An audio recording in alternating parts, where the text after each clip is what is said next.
Personne ne peut nous expliquer l'amour plus que Dieu. Puisqu'il est l'unique qui a conçu l'amour et il est l'unique qui sait aimer véritablement. Personne ne pourra aimer comme Dieu.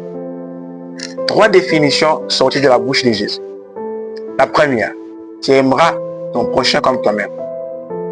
L'autre définition, de la part de Jésus toujours, fais à ton prochain ce que tu aimerais que l'on te fasse.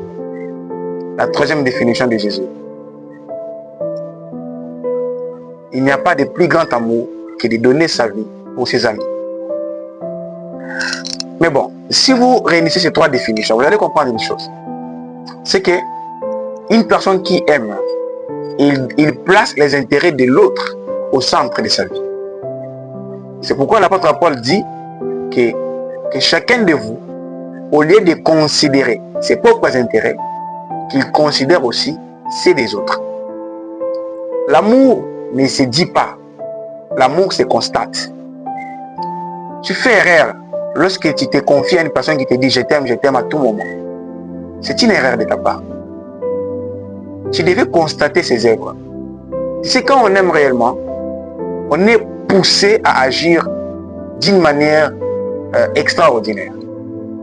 Jésus l'a dit. Ce que tu ne veux pas qu'on te fasse, tu ne peux pas le faire à l'autre. Le mal que tu ne peux pas désirer, que ça puisse t'arriver, tu ne le souhaiterais pas à l'autre.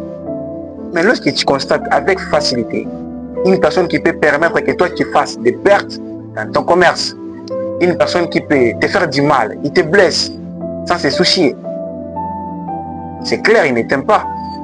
Il ne t'aime pas. Puisque Jésus dit, il n'y a pas de plus grand amour que de donner sa vie pour ses amis. Mais cet homme qui n'est pas prêt à se sacrifier pour te faire du bien, pour ton bonheur, pour te faire rire, il ne t'aime pas. On ne comprendra jamais l'amour en dehors de la Bible. L'amour doit être compris à l'intérieur de la Bible. Puisque c'est Dieu qui a créé l'amour, c'est Dieu qui connaît comment on aime, c'est Dieu qui nous définit, qui nous donne les meilleures définitions de la Bible.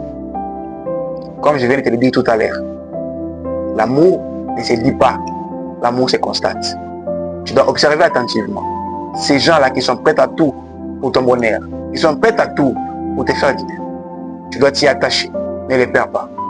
Ne perds pas ces gens-là, parce qu'ils ne sont plus nombreux dans ce monde. Et ne te confie pas au je t'aime verbal. Ça ne sert à rien. Constate, remarque et décide-toi très vite. Ce sera une manière pour toi de conserver la qualité de ton cœur. Parce que beaucoup de blessures peuvent changer la qualité de ton cœur. Alors que mon combat